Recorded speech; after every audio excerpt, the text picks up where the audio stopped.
E aí, galera, beleza? Bem-vindos ao nosso canal Tudo Conversa. Estamos estreando esse canal e hoje nós teremos o nosso primeiro convidado, que é o Lucas Lisbão. O Lucas, ele é desenhista. Eu sou o Júnior, comigo também está o Juliano. E aí, Juliano? Tudo bom, mano? Como é que tá? Tranquilo. E aí, vamos começar a nossa conversa depois da vinheta.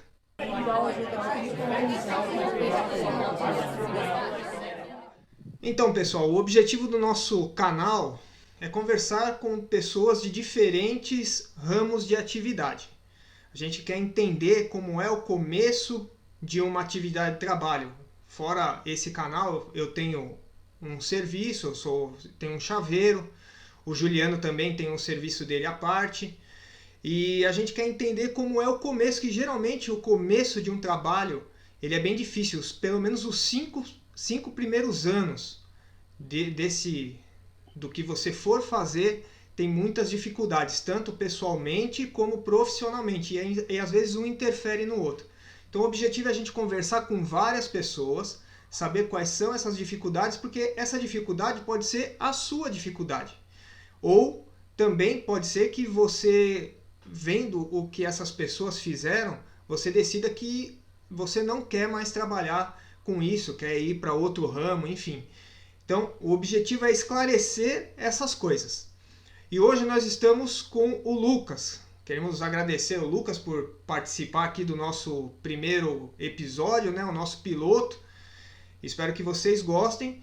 E como já dito, o Lucas ele trabalha com desenho, ele é animador, ele faz ilustração. E queremos saber do Lucas o que realmente é o trabalho dele. Obrigado, Lucas. Obrigado, Júnior. Obrigado, Juliano, aí pelo convite. Estou muito contente muito honrado com o convite. É um prazer estar conversando com vocês aqui. Bom, como o Júnior já colocou, né, eu trabalho com desenho e isso é uma coisa meio vago quando a gente fala desenho, né? É uma coisa, na verdade, o trabalho, o campo de atuação é muito vasto. E eu trabalho um pouco em cada uma dessas áreas que o desenho artístico permite que a gente trabalhe. Então, eu trabalho com ilustração, propriamente dito, atendo a demandas de trabalhos de ilustração. Às vezes tem a ver com trabalho para publicidade, às vezes é alguma coisa para entretenimento mesmo, como história em quadrinho, como eu já trabalhei. E trabalho principalmente no mercado de animação, é onde eu acho que talvez seja a área que mais demande mão de obra e muito trabalho para quem trabalha com desenho é a área de animação. Eu faço storyboard, faço conceito, a gente chama de criação de personagem, conceito, a gente chama de conceito artístico, quando você tem que criar um ambiente, você tem que criar um veículo, objetos que vão aparecer na cena, tudo isso tem que ser criado, alguém tem que criar todas essas coisas, né? Quando a gente entra em um projeto assim, a gente recebe só o texto, o roteiro, as falas, e aí tem que ter alguém que vai materializar tudo aquilo. Então, é isso que eu faço. Atendo vários estúdios de animação no Brasil, já atendi empresas de fora do país também, e é assim que eu venho trabalhando. E você falou que você faz storyboards. Isso que você explicou é o storyboard? Tenta explicar melhor o que é isso. A storyboard é como eu disse, você materializar aquilo que está no roteiro. A gente recebe o roteiro e aí você tem que desenhar. Você não faz direto a animação, aquela animação que você vê na tela pronta. Aquela animação pronta, alguém teve que rascunhar antes, alguém teve que planejar onde o personagem fica, de qual parte da tela que ele entra, como que ele reage ao que foi dito para ele, né? Piadinhas, coisinhas engraçadas que às vezes você vê personagem fazer, tipo aquela coisa de bater a britadeira, aquela brincadeira da britadeira, que o personagem está na britadeira, a britadeira desliga e o personagem continua tremendo. Essas coisas, o artista de storyboard, ele inventa na hora, ele vai rascunhando e ele monta um rascunho do vídeo. É, Antigamente se usava mais umas folhas onde a gente desenhava vários quadrinhos e a gente colocava cena a cena o que acontece, o rascunho. Hoje ainda se faz isso, mas hoje a gente usa também o Animatic, que é uma versão do storyboard já em vídeo, onde você já tem o áudio que os atores gravaram, porque os atores sempre gravam os áudios antes da animação, não é depois, né? Algumas pessoas acham que é depois, mas na verdade os atores gravam antes as vozes.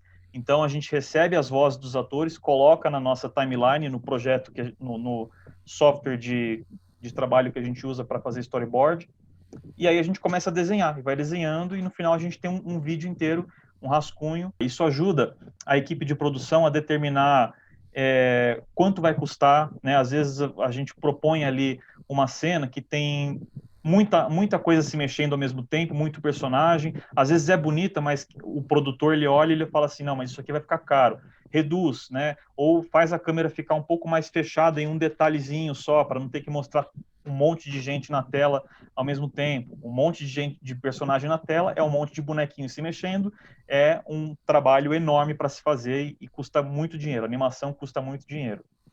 E aí esse storyboard é como se fosse um rascunho, depois é mandado para outra pessoa fazer o desenho final, alguma coisa assim. Então, o storyboard, ele é uma pessoa que faz, que não é a mesma que vai fazer a animação final. Então, ele é um rascunho mesmo, né?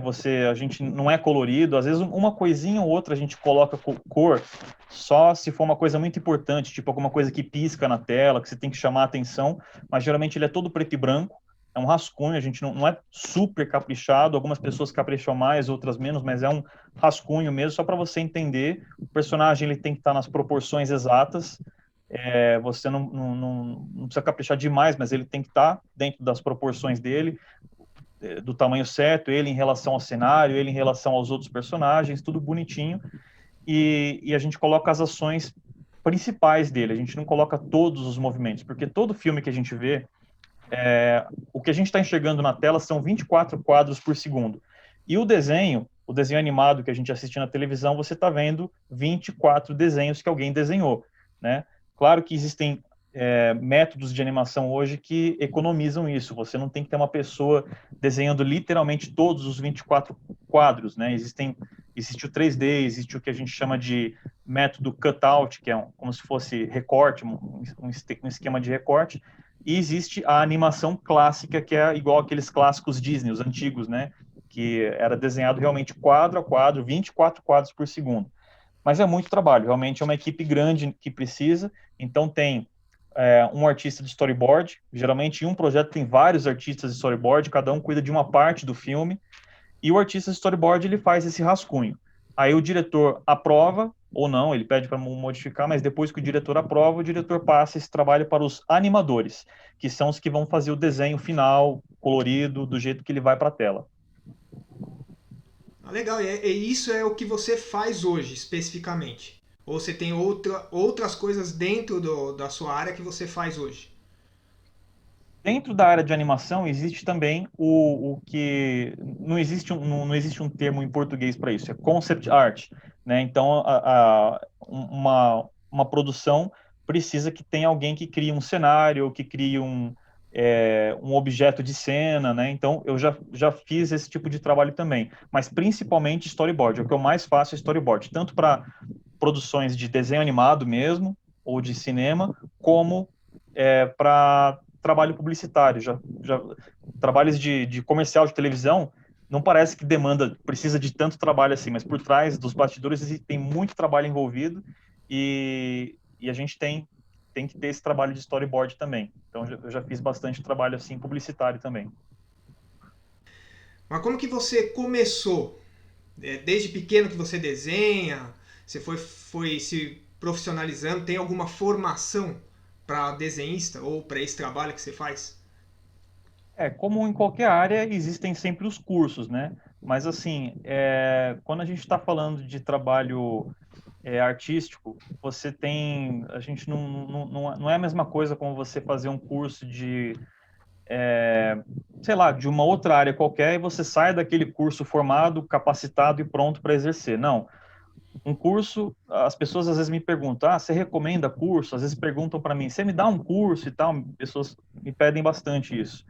E eu falo, você pode até fazer, eu posso até te ajudar, mas eu posso garantir uma coisa, qualquer curso, ele vai te capacitar, assim, ele vai agregar a você, basicamente, 20% do que você de aprendizado ou de todo o resto depende única e exclusivamente da pessoa, do interesse dela, da motivação e da determinação dela, porque é um trabalho que é o tipo de área que vai muito da pessoa se dedicar muito. Então, ela tem que desenhar todos os dias, fazendo ou não o curso, ela tem que treinar, praticar muito, e ela Tem que tem conhecer que... também, né? Tem que conhecer também diferentes tipos de arte, né? Para poder aprender conceitos novos, formas novas, né? De enxergar, né? Alguma coisa, etc. É assim mesmo? Exato, você tem que ter uma boa, assim, uma boa cultura, vamos dizer assim, conhecer bem tudo que é feito, né? Os trabalhos que são feitos. Na verdade, todo desenhista começa imitando alguém. Ele viu um desenho animado, ele tenta desenhar lá. Ah, viu o Popeye, vou desenhar o Popeye. Viu o Pica-Pau, vou desenhar o Pica-Pau. Você vai conhecendo. E para você trabalhar com desenho, você tem que conhecer o máximo que você puder daquilo que você quer fazer e treinar muito. Eu não fiz cursos assim. Eu tenho uma formação totalmente autodidata. Claro que a gente vai não nasci sabendo, né? Demorou para amadurecer o trabalho até chegar ao ponto onde eu podia apresentar para um contratante, para ser contratado, para alguém achar que eu merecia ganhar um trabalho para poder fazer. Mas é muita labuta que exige assim da pessoa que está querendo trabalhar com isso. Não existem atalhos, né? As pessoas às vezes acham que existe essa coisa do dom. Ah, ele tem dom. Esse é o maior insulto que um desenhista pode ouvir. Todo desenhista detesta isso, porque você descarta todo o esforço e todo o trabalho que ele fez. Não é nada fácil, não tem atalho, não tem nada. Ah, nasceu com você, está no seu sangue. Pode ser, pode ser que tenha assim uma predisposição, mas na verdade quem trabalha com desenho é aquela pessoa que sempre gostou muito de desenhar. Toda criança desenha. O desenhista que vira o profissional, ele nunca deixou de desenhar. Toda criança chega uma hora que para de desenhar. É coisa de criança e para. O desenhista, ele nunca para. Ele ama demais aquilo e só o fato de ele estar sempre exposto àquilo, sempre fazendo o exercício de repetição, vai tornando ele proficiente naquilo. Até chegar uma hora que você vê um cara que desenha muito bem, que consegue fazer qualquer coisa, que é criativo. Na verdade, ele é alguém que fez muito aquilo. E deixa eu perguntar uma coisa para você. Eu já vi, por exemplo, pessoas que trabalham no ramo de arte, claro, um ramo diferente do seu, mas eu vou citar um exemplo para você. Eu vi uma entrevista do Danilo Gentili falando sobre o trabalho dele, é um trabalho artístico também, diferente do seu, mas que ele fala assim, por exemplo, contar uma piada é uma coisa que qualquer pessoa consegue fazer. Às vezes a pessoa tem um insight, uma ideia boa, consegue ali contar uma piada engraçada. Agora, desenvolver um trabalho voltado para isso, quando você senta e tem que fazer aquilo, é uma coisa diferente. Eu queria saber se no seu ramo você também você também vê essa aplicação, né? No caso, muitas vezes quando a pessoa vai fazer um desenho, ela já tem em mente na cabeça aquilo que ela quer fazer. Mas se é diferente quando outra pessoa traz uma demanda para você que não é aquilo que você está esperando e que você tem que criar aquilo. Queria saber se tem essa diferença também. Sobre o que o Danilo falou, eu acho que é válido para a minha área também. Às vezes a pessoa ela tem a ideia ou ela vislumbra alguma coisa na cabeça, mas a hora que ela pega o papel na mão, pega a caneta na mão e não sai nada, né? A área de desenho existe muito isso também, né? É uma coisa, como é uma coisa que todo mundo já fez quando era criança, desenhar, toda criança desenha. Como todo mundo já teve essa experiência em algum momento da vida, mesmo que pequeno, só lá atrás, na infância, e como a gente tem acessível o tempo todo papel e lápis na mão, existe essa sensação de que qualquer um pode fazer. Então, às vezes, existe aquela coisa de você... designer gráfico também passa muito por isso. Ele dá um orçamento ali para um cliente, ele é um profissional formado, super competente, experiente, ele passa o orçamento para um cliente e às vezes ele ouve uns absurdos assim do tipo, puxa, mas tá tão caro, o meu sobrinho ele consegue fazer isso aqui, né? Porque vê a criança brincando ali com sei lá, com PowerPoint, sei lá, com as ferramentas que tem aí à disposição, que a molecada mexe bem, né? Mas nada substitui a experiência do profissional. Realmente não é... Às vezes a gente assiste um desenho animado e a gente cria meio que a sensação, eu posso fazer, eu consigo fazer também. Mas quando você bota a mão no papel, é outra coisa, é outra história. A mesma coisa, escritor também, isso acontece muito com escritor. Escritor, às vezes, ele lê uma obra assim, ele tem a sensação de que ele é capaz de escrever porque ele leu muito obras do mesmo tipo e ele captou assim a essência. Eu entendi a estrutura, eu consigo montar, mas a hora que ele vai lá, bota no papel, é outra coisa, demora, o cara começa a suar e começa a ter o que o pessoal chama de bloqueio artístico, né? E não sai nada. Mas na verdade tudo é uma questão de treino, de esforço, de labuta mesmo, até que a pessoa pega o jeito e consegue desenvolver, seja lá o que for o trabalho. Eu não sei se Então, era o final da Era pergunta. isso mesmo, era isso mesmo.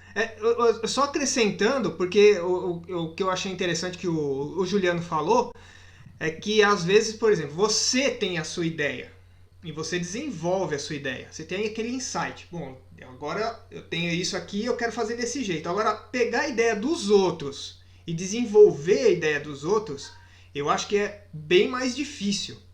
Porque você não sabe o que... Apesar, eu acho que deve ter... Você já falou que manda o roteiro, mas dentro A desse imagem roteiro... que a pessoa tem na cabeça dela. Exatamente. Você não consegue acessar a imagem dela, que ela tem. Você tem que informar essa imagem que ela está querendo que você faça. Eu acho que isso é mais difícil. Não necessariamente. Isso às vezes pode engessar, mas às vezes ajuda, porque às vezes o negócio toma forma justamente da ideia de quem te contratou, a ideia que ele lançou, com a ideia do artista, do profissional que foi contratado, junta, né? Então, assim, tem que haver profissionalismo das duas partes, de quem contrata e de quem é contratado. Quem contrata, ele tem que saber qual que é o limite, até que ponto ele tem que dar a liberdade para quem ele contratou, porque ele é um artista, ele foi chamado para aquilo, para criar, então tem que dar essa liberdade, e quem está sendo contratado tem que saber ouvir não, não é isso que eu quero, é aquilo, ele tem que saber Interessante isso. lidar com isso, é importante, senão ele não serve para trabalhar no mercado. Caramba. E deixa eu perguntar uma coisa para você. Hoje você é autônomo ou você trabalha em alguma empresa? Não, eu sou autônomo, tenho empresa aberta e sou prestador de serviço. Emito nota fiscal, as empresas me chamam e eu vou trabalhando assim. Você sempre foi autônomo ou você já foi funcionário de alguma empresa do ramo? A minha trajetória ela é meio bagunçada. Eu não sou, embora eu sempre sou desenhista desde sempre, mas como profissão eu Você não nunca fez comecei. outra coisa? Então fiz. Eu comecei na verdade trabalhando com produção de vídeo e simplesmente porque eu chegou numa fase onde eu precisava arranjar um emprego e não parecia palpável, não parecia assim muito muito no meu horizonte alguma coisa onde eu pudesse trabalhar com desenho, né? Quando a gente pensava, vou trabalhar com desenho, onde eu vou trabalhar? Que empresa contrata desenhistas? A gente não tem no Brasil essa cultura de empresas que trabalham com arte. A gente, quando pensa nisso, eu só consigo lembrar da MSP, o Maurício de Souza, né? E também não é a coisa mais simples do mundo entrar lá. E aí eu pensei assim, bom, eu vou começar dentro de alguma coisa que lide com arte e eu vou ir aprendendo para chegar onde eu quero, né? E eu comecei trabalhando com produção de vídeo. E foi assim, é legal porque hoje eu uso tudo o que eu já aprendi, tudo que eu já exerci, mesmo na área mais distante possível da área de desenho, eu consigo aproveitar. Eu comecei trabalhando com produção de vídeo, então eu aprendi a editar, eu aprendi a fazer animações, né? Não animação que você desenha, animações de computador, mas eu aprendi os princípios de animação basicamente dessa forma. Eu aprendi como você equilibra o ritmo de uma imagem para ela não ficar cansativa, como você narra uma história, né, num vídeo, e comecei assim. E aí eu fui aos poucos indo para a área de publicidade, porque eu queria fazer ilustrações, coisa para publicidade, e eu passei por algumas empresas que trabalhavam com isso. Então, trabalhei em empresas, como funcionário, trabalhei em empresas que eram produtoras de vídeo e também agências de publicidade, e eu criava mascotes, eu fazia storyboards para a própria empresa onde eu estava, né, para as coisas que a gente mesmo ia produzir, dirigi filmes também, trabalhei como cameraman, um pouco de tudo, assim, mas tudo isso eu uso no trabalho de storyboard. Quem trabalha com storyboard brinca um pouco com isso. Quem é artista de storyboard, ele tem que ser um pouquinho diretor, ele tem que ser um pouquinho editor, ele tem que ser um pouquinho desenhista, ele tem que ser um pouquinho escritor, porque tudo isso você usa na hora que você está criando um storyboard. Você tem que conhecer todas as áreas para você conseguir colocar uma ideia que seja realmente viável, que seja plausível, que faça sentido para quando o negócio estiver pronto no final. Então, a minha história é meio complicada. Eu não comecei logo desenhando porque não parecia algo que palpável, né? Então, eu fiz um caminho meio estranho, mas estou hoje na animação. E em que momento você virou autônomo? Então, eu estava trabalhando em uma dessas empresas, onde voltadas para a área publicitária, né? Onde eu produzia um pouco de vídeo, um pouco de storyboard, um pouco de tudo, né? Mas eu não estava satisfeito. Eu estava ficando muito tempo numa coisa que não era o que eu queria, né? Era um caminho que eu tomei que eu achei que ia servir como um degrau que ia me levar a uma outra área e acabou não sendo. Então, eu tive que assumir riscos. Eu saí do emprego que eu tinha. Eu comecei a oferecer trabalhos de ilustração, mas ninguém contrata porque você é um desconhecido. Então você tem um período onde você tem que ficar batendo em várias portas, ouvindo muito não. Às vezes Isso foi em que ano, Lucas? Que ano que aconteceu isso daí?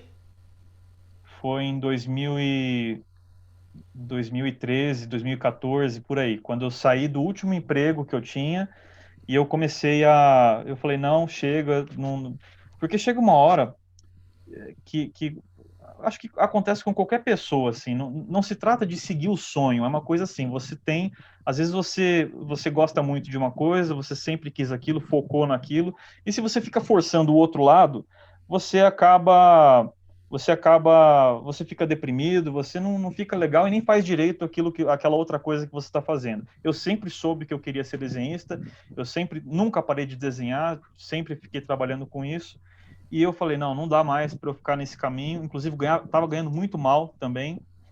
E tive que assumir um risco. Falei, não, eu vou fazer o que eu quero fazer, mesmo não tendo nada certo, assumi um risco. Foi quando nessa altura, eu estava abri uma microempresa, o MEI, né? Abri o MEI para poder emitir nota para as empresas e tal.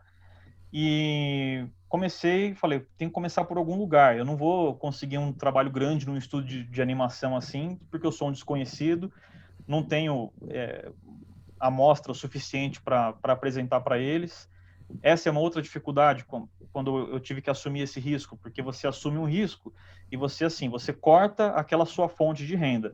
Aí você tem que cada minuto seu da sua vida, você tem que render algum dinheiro com aquele minuto, senão chega no final do mês e você está lascado. E aí eu ficava naquele dilema, eu tenho que fazer alguma coisa que dá dinheiro, que não vai servir como portfólio, mas é o portfólio que vai me levar aonde eu quero chegar, que vai comprovar, esse cara sabe fazer desenho animado, ele sabe o que ele está fazendo, ele sabe criar.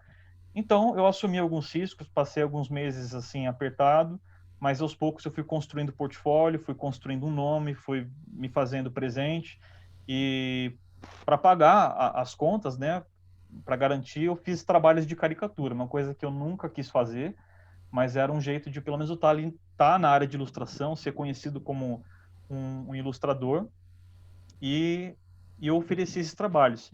E ainda hoje, até hoje, as pessoas ainda me procuram, embora não seja bem distante disso, as pessoas ainda me procuram.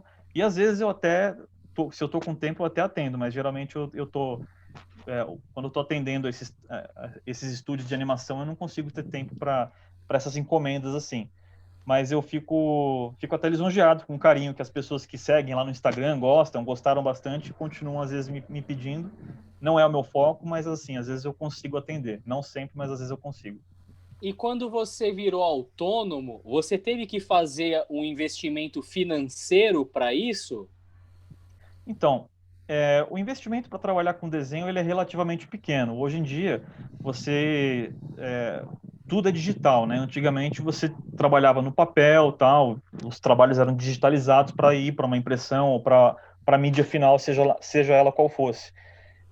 Eu já tinha uma mesinha digitalizadora, porque eu já usava ela no meu trabalho, e o que eu tinha foi suficiente para eu começar. Claro, estava com um computador assim com uma configuração bem abaixo do que seria o ideal, né? Mas pouco a pouco eu consegui ir comprando equipamento melhor. Hoje você tem essas mesas digitalizadoras que o pessoal usa. Acho que quem está assistindo aí deve ver em making offs às vezes de estúdio de animação, de produções de desenho animado, você vê os caras desenhando numa tela. É uma tela, um monitor, e ele desenha direto na tela. Esse é um equipamento muito melhor, é muito mais caro, mas ele ajuda você a trabalhar com muito mais eficácia e ajuda você a ganhar tempo, você trabalha mais rápido dessa forma.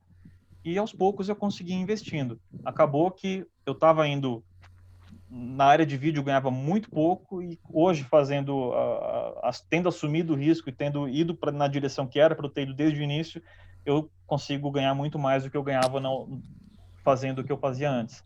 Então, aos poucos. Eu fui investindo muito aos poucos, bem devagar, e aí foi assim. Então, mas aí você falou que assim, o investimento é pouco. Só que eu sei que você tem hoje você já conseguiu um computador, tem um computador bom, é, tem programas que precisam fazer, que você precisa ter para poder desenhar, principalmente na área que você faz. Quais são esses programas e assim, que tipo de computador precisa ter para quem faz esse trabalho de storyboard ou de desenho, seja lá qual for? Tá, essa é uma pergunta boa, porque essa é uma outra área que envolve alguns mitos sobre essa área de arte, né? Eu falei que investimento é pouco, porque realmente existem programas de desenho que são até gratuitos e que tudo depende do profissional. Um bom profissional, ele faz o trabalho até no papel. Então, assim, tem a molecada às vezes me procura perguntando: que programa que precisa? Esse aqui parece que é bom, né? Eu falo: não, o que é bom é o seu braço, é a sua mão. Não existe isso de programa. O programa ele vai ajudar, claro. Para você trabalhar industrialmente, atender uma produção de desenho animado, aí já é um outro nível. Você tem que ter, às vezes você tem que ter um software específico que você pode comprar, eles são caros, mas na maioria das vezes o contratante ele fornece para você uma licença provisória, ele te dá uma licença para você usar aquele software durante a produção do trabalho. Mas assim, você tem que saber mexer, usar o software. Esse Tem software que de ter desenho. alguém atrás, né? Tem que ter alguém por trás. Exato, exato. O computador não faz nada sozinho. Não existe isso. Que computador tem que ser, que programa. Não. Você é o cara, você é a máquina, você é a mente, é você quem faz, né? O computador ele é só um acessório, uma ferramenta. Claro, você precisa dela, mas não precisa de muito. Hoje eu tenho uma máquina que eu exagerei, ela é praticamente uma máquina de gamer, porque eu vou trabalhar com animação, você envolve um pouco renderização de vídeo, né? Então você tem que ter uma máquina que aguente editar vídeo. Não precisa de muito, né? Mas eu achei, para não correr riscos, para não ter problema de pau de computador, que o computador dá muito problema, eu investi numa máquina potente, além do que eu precisava. Mas não precisa de muito. Software de desenho, existem vários, assim, que são gratuitos, e o que se usa muito hoje em produção de estúdio de animação é o próprio Photoshop, né? Para você criar uns desenhos. Eu falei ali atrás que eu fiz alguns trabalhos de criação de cenário, por exemplo, era tudo Photoshop. Eu desenhava no Photoshop, mandava o arquivo em JPEG para o diretor aprovar e pronto. Então, assim, são softwares acessíveis, né? É difícil ter alguém hoje que não tem um Photoshop no computador instalado, que não sabe mexer. E a linguagem desses programas é muito parecida uma com a outra. Você tem camadas, você tem que entender como organizar camadas do seu trabalho e saber usar as ferramentas, o que é o pincel, o que é o lápis, né? Isso é a mesma coisa em todos os softwares. Mas o ponto é esse, se você sabe usar um lápis, se você sabe o que fazer com aquilo, se você sabe como organizar as camadas, você faz isso em qualquer software, você pode escolher o software que você quiser. Então, o mais importante realmente é o profissional, é a formação dele, a competência dele. Não sei se eu confundi muito, não sei se você quer uma Não, resposta Não, é isso não. mesmo. sobre configuração de computador. Isso não é realmente muito importante. Se você tiver uma máquina com, assim, você tem que estar acima de 8 GB de RAM. Abaixo, com 8 GB você consegue trabalhar, mas a máquina está mais suscetível à lentidão, coisas assim que você não quer enfrentar quando você está fazendo um trabalho. Então, um i5 seria legal, se você conseguir um i7 é melhor ainda, né? Mas essa não pode ser a preocupação principal de quem quer trabalhar com isso. A preocupação principal é o estudo, é a formação da pessoa mesmo, coisa que ela consegue fazer no papel até, aprender e desenvolver e tal. E me diz uma coisa, Lucas, esse estudo, mais cedo aí você falou sobre cultura, né? Sobre adquirir cultura. Como que você trabalha isso? Como que você lida com essa necessidade? Como é que você se alimenta nesse sentido? Existem muitos livros que a gente compra que são livros de produção, né? Então, quando sai, por exemplo, ali um desenho animado, tipo deixa eu lembrar um recente aí que foi lançado, não tá vindo, sei lá, Hotel Transilvânia. Saiu lá o Hotel Transilvânia. Geralmente, o estúdio que produz a animação, eles lançam um livro, um livrão grande, assim, que é um livro de arte, onde eles mostram ali trechos de storyboards que foram feitos para aquele filme. Então, você olha aquilo, você já entende, você compara aquilo com o que está na televisão, você consegue entender como se faz. Eles mostram rascunhos de cenários, vários rascunhos de um mesmo cenário, você consegue entender o processo que o artista que fez aquilo enfrentou, as opções que ele teve, o que ele tentou e não deu certo. Você vê tudo isso nesses livros de arte. São livrões grandes, assim, geralmente são caros, e esses livros me ajudam bastante. Então, além, é claro, de simplesmente absorver essa massa cultural por assistir, por me manter atualizado e conhecer tudo, eu procuro me manter assim, conhecer esses livros, adquirir o máximo que eu puder para conhecer. Esses livros ajudam muito. Eles ensinam você a trabalhar, mostram como que a indústria trabalha, o nível que a indústria exige, né? O nível de acabamento, o nível de eficiência que você tem que ter, né? Então, foi assim que eu fui aprendendo. E livros didáticos, existem livros que ensinam a fazer animação, que ensinam a fazer storyboard, tudo é válido, né? Mas o que mais ensina mesmo, por incrível que pareça, são esses livros de arte, que é o que a indústria faz. A gente sempre tem que aprender, quem é autodidata tem que tentar aprender com quem faz, porque às vezes, esse foi um dos motivos de eu não ter feito cursos. Eu tive opção de fazer cursos no passado, mas na maioria dos casos, quem dá o curso não é quem trabalha na área, é alguém que é um professor, ele está ali para ensinar os alunos. Se você perguntar assim, o background dele, o que você fez? Fiz aquilo, tal. Não é uma coisa que o público conhece, assim, você tem que falar com alguém que é alguém grande do mercado, né? E isso não é, assim, muito costumeiro, pelo menos no Brasil. Claro, não pode generalizar, existem cursos aí com pessoas, assim. Hoje existe mais isso. No passado, quando lá para os 2000 e tanto, não era muita opção para mim.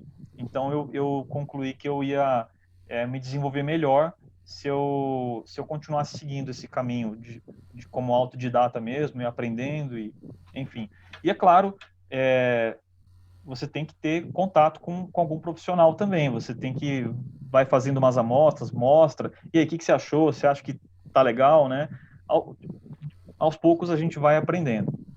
E Então, dessas animações, Júnior, se eu só perguntar uma coisa para ele aqui, desculpa. Dessas animações aí, por exemplo, que ele tem que estar sempre atualizado, qual foi a última que chamou assim muito a sua atenção, que você achou assim, poxa, esse aqui é uma coisa diferente, assim, uma animação que você tenha visto em caráter recente que chamou especialmente a sua atenção? Cara, é difícil falar, não tem. Assim, a gente tem, assim, claro, umas preferências, assim, mas é difícil falar, porque eu posso dar assim uma lista enorme de coisas que eu gosto muito, me chamaram muito a atenção. Talvez assim, tem alguns filmes, na verdade. Filme também ensina muito, porque a linguagem é quase a mesma, né? Filme e animação, a gente enxerga tudo como sendo uma quase a mesma coisa, né? São poucas coisas que mudam de um trabalho para outro nesse sentido, na linguagem e tal. Fala alguns nomes aí pra gente Uma, daquilo que um- mais te uma, inspirou. uma série animada que foi para mim, eu posso dizer que foi um divisor de águas, foi aquela série do Batman Animated, que era uma série que estreou acho que em 92 por aí. Muito E a legal, partir da né? É os do peitudão, né? Isso, esse mesmo. Eu era criança quando lançou aquilo e eu desenhava demais aquilo, eu gostei demais, aquele estilo me impactou muito, impactou todo mundo. Assim, até mesmo os dubladores do Brasil, até eles ficaram impressionados com o design daquilo. Aquela voz do Batman, quem faz é o Márcio Seixas. Eu já vi entrevistas dele, inclusive no Danilo Gentili, e ele fala que quando ele assistiu, ele ficou impressionado e aquilo mudou a carreira dele. Aquela obra foi realmente muito importante para todo mundo. Não sei dizer se ela ainda é tão relevante, porque as coisas vão se renovando, a linguagem vai se renovando, os processos de animação vão ganhando novas formas, né? Mas aquilo me ensinou a entender paleta de cor. Foi quando eu me debrucei sobre uma obra e fiquei olhando, caramba, que padrão de cor legal, por que que é assim, por que que não é assado? Eu ficava desenhando, tentando refazer, reproduzir aquilo, e aquilo me ensinou muito. Só de assistir, aquilo me ensinou muito. Aí depois eu comecei a ir atrás dos livros de produção de arte, ver os storyboards e tal, né? E aquilo me impactou muito. Mas é claro, né? Na carga cultural a gente tem que eu tenho também muitas referências da Disney, os clássicos Disney, aqueles que antes da era 3D, né? Antes de Toy Story para trás, né? Tipo o Rei Leão. O Rei Leão foi um filme muito importante para a indústria da animação. Existem os clássicos japoneses também, o Akira. O Akira foi assim, mudou a história da animação para o mundo inteiro, não só no Oriente, mas assim, foi uma coisa espetacular. Quando você vê o nível de detalhe que eles dão a Mas cada parte. que desenho é esse? Não conheço. Akira é um desenho famoso, é um desenho muito famoso. É sobre uma era pós-apocalíptica de uma Tóquio no futuro, e o personagem principal ele é um motoqueiro, ele tem aquela moto vermelhona, estilosa. Você já deve ter visto imagens. Se você colocar no Google, você vai bater o olho e você vai lembrar de já ter visto. Tá no Netflix, inclusive, Mas é a filme? animação. Esse é filme ou é seriado? É um longa animado. É um longa animado. Ele e foi assim. Essa foi uma época de 84 ou 85 e do começo dos anos 80 para frente, começou a existir uma demanda maior. Não sei se foi a demanda ou se foi uma coisa assim que os criadores começaram a investir mais em material para adulto. Então, se você assistiu o Akira, você vê que não é material para criança, não necessariamente porque tem. Embora seja uma animação, não é para criança. Exato, não necessariamente porque tem coisa imprópria para criança. Tem violência e tal, mas aí é uma coisa que vai de. Hoje em dia, classificação indicativa não quer dizer muita coisa. Pode ter um monte de sangue, pode não ter, enfim. Mas é uma obra para adulto pela maturidade dela, pela carga emocional, pela história, uma história complexa, não é uma coisa que criança absorve facilmente, né?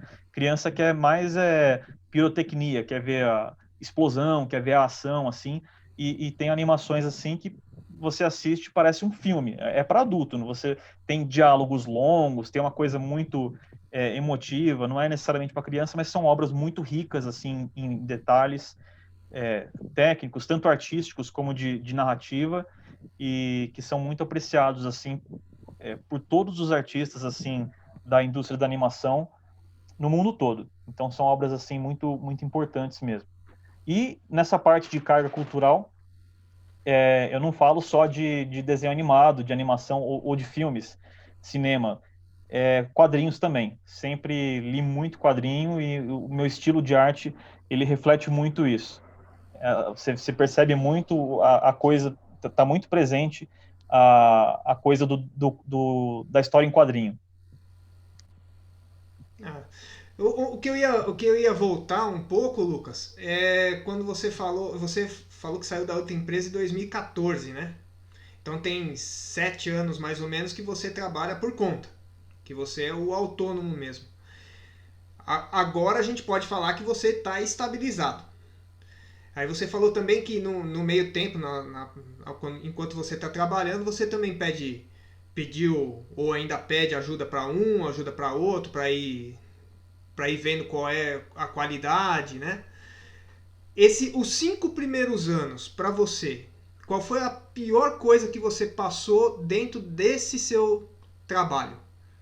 Ou as dificuldades, ou a transição que você passou entre um outro, você já falou alguma coisa, mas assim, geralmente tem muita dificuldade nos 5 primeiros anos. Então, a principal dificuldade tem a ver com o risco que eu mencionei. Você tem que usar o seu tempo para fazer ele virar dinheiro, né? No final do mês, o seu tempo tem que virar dinheiro. E nem tudo que o artista faz vira dinheiro na hora. Às vezes ele tem que produzir um negócio, passar uma semana inteira produzindo uma amostra para mostrar para um estúdio. E é só aquilo que faz o cara ser contratado. Ele tem que comprovar, mostrar um negócio completo, bonito. Às vezes ele vai levar uma semana, duas, às vezes até um mês produzindo alguma coisa. Então, a grande dificuldade foi essa. E aí, em paralelo, é os nãos que a gente recebe, você bater nas portas, você tentar apresentar alguma coisa e o trabalho não chega na mão de quem precisa ver, tem essa dificuldade, então você bate nas portas e às vezes é difícil você conseguir chegar na pessoa que você precisa chegar, às vezes você tem lá uma peça muito boa de portfólio, um storyboard super legal, mas você tem que ter mais do que um. Você tem que comprovar que você consegue fazer uma cena de ação, que você consegue fazer uma cena de humor, você tem que comprovar que você sabe fazer um pouco de drama, né? Não adianta você ir só com uma peça. Você tem que mostrar que você é um profissional completo. Então, demora até você montar esse material. Nesse tempo todo, você ficou algum período sem um trabalho, sem alguma coisa para fazer? Sim, fiquei bastante. Então, para suprir esse período, eu tentava dividir o meu tempo entre a produção dessas amostras com trabalhos de caricatura, que é uma coisa que, teoricamente, é mais rápida de se fazer.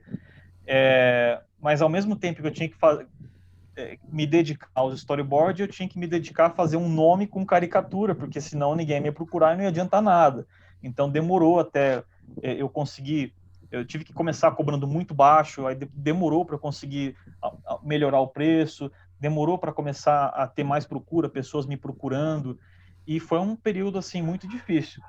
Você perguntou uma situação assim muito ruim, além dessas tentativas assim de você tentar um contato e não dar certo, você bater em porta e dar de cara com porta fechada, teve um mês onde eu estava assim, fazendo controle de quanto estava ganhando por mês, e teve um mês que ficou assim, tava ridículo, assim, tipo, eu tinha feito uns R$ 300, uma coisa assim, e a situação tava desesperadora. Não foi pior porque eu não tô pagando, não tava pagando aluguel, minha esposa também trabalha, né? Mas assim, foi um período muito difícil. Então, essa história, isso só para ilustrar que essa história de que é dom, ele consegue. Não existe caminho fácil. É tudo muito trabalho e muita labuta, muito suor mesmo. E, Lucas, tem alguma história engraçada, alguma coisa interessante assim que você costuma contar em roda de amigo, assim, alguma situação que você gosta de citar? Então, desse período eu só tenho história trágica, eu não tenho nada, não tenho nada engraçado para contar. Realmente eu não tenho, só histórias assim bem broxantes mesmo.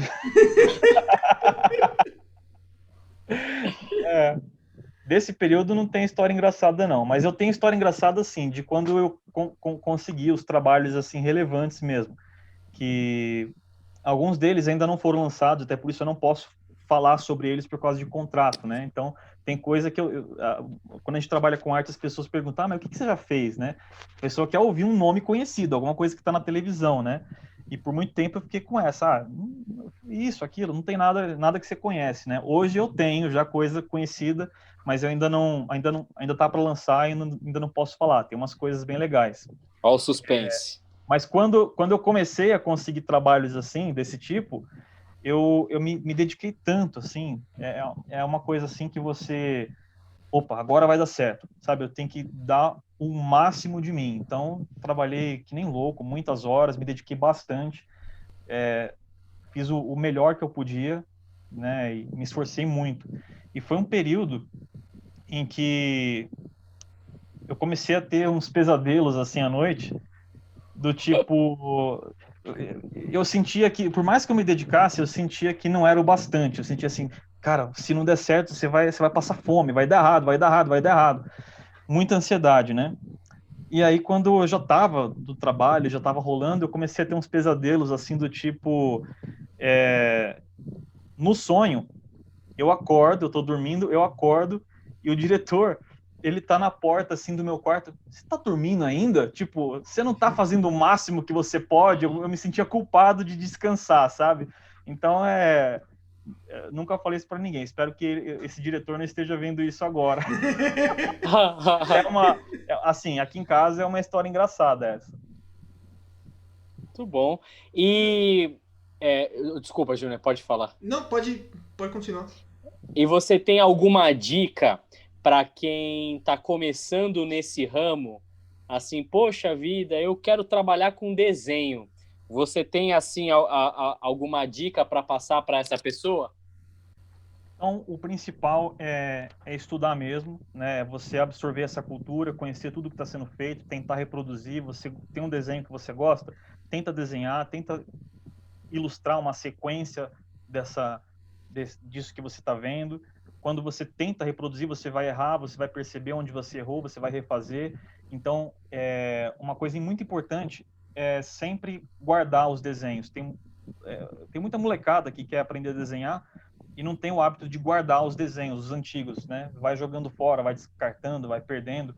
Quando você guarda, começou pela minha mãe, porque ela guardava os meus desenhos, achava bonitinho e tal. Ela nem ela sabia que era uma coisa séria. Mas como eu sempre tinha esse registro, você consegue comparar o hoje com o de trás. Aí você percebe o que você melhorou e aí assim você consegue subir uma escada, você consegue perceber o que tem que melhorar. Então, é bom ir guardando e isso ajuda você a evoluir e tem que treinar todo dia um pouco sobre guardar desenho. Às vezes uma dica boa, hoje a gente tem à disposição o Instagram, por exemplo, vai colocando seus desenhos lá, não joga fora, vai colocando lá. É um jeito de você manter o registro e também ter feedback. Feedback é importante você ter algum contato com algum profissional que possa dar esse feedback. Isso aqui não tá bom, você tem que melhorar isso, aquilo, assim, assado. E é isso, estudar muito e se dedicar. Para quem é mais jovem, a dificuldade vai ser aquela: eu tenho que desenhar porque eu gosto de desenhar e quero desenhar, mas eu quero jogar videogame. Então você tem que fazer escolhas. Eu fiz uma transição assim mais dolorosa numa fase assim já de adulto, onde eu falei, não, eu quero fazer isso. Então assumir riscos, como eu falei e tal, né? Então é difícil, você tem que se dedicar muito, tem que tomar decisões, tem que fazer alguns sacrifícios e se dedicar bastante, senão você não vai ser desenhista. Legal. Então hoje a gente conversou aqui com o Lucas Lisbão. Esperamos que você tenha gostado desse vídeo. A gente quer agradecer muito ao Lucas. Obrigado, viu, Lucas, por ter participado. Valeu, Lucas. Desse primeiro episódio, né, Juliano? Isso aí, vamos em frente. Acho que vai ficar legal esse projeto. Vamos ver se a gente vai continuar. Agradecer mesmo de coração o Lucas por estar ajudando a gente nesse projeto. Valeu, viu, Lucas? Deixar os contatos dele. Sim, e o Lucas, a gente já sabe quais são os projetos que o Lucas está envolvido e a gente não pode falar, infelizmente, para vocês. Mas esperem que assim que lançar, a gente vai chamar o Lucas novamente para poder divulgar o trabalho, tá bom? O Lucas, a gente vai deixar na descrição do vídeo e também vai aparecer aqui embaixo, mas o contato do Lucas pelo site é lucaslisbão.wordpress.com E no Instagram é Lucas Lisbão Arte, tudo junto e o arte com T mudo. Você pode procurar lá e começar a segui-lo. Tá bom? Quero agradecer de novo o Lucas. Obrigadão, viu, Lucas? Valeu. Valeu, Júnior. Valeu, cara. Juliano. Muito obrigado pelo convite. Muito legal. Valeu, obrigado por ter participado com a gente aqui hoje. Valeu. Um prazer. Valeu, É galera. isso aí então, Júnior.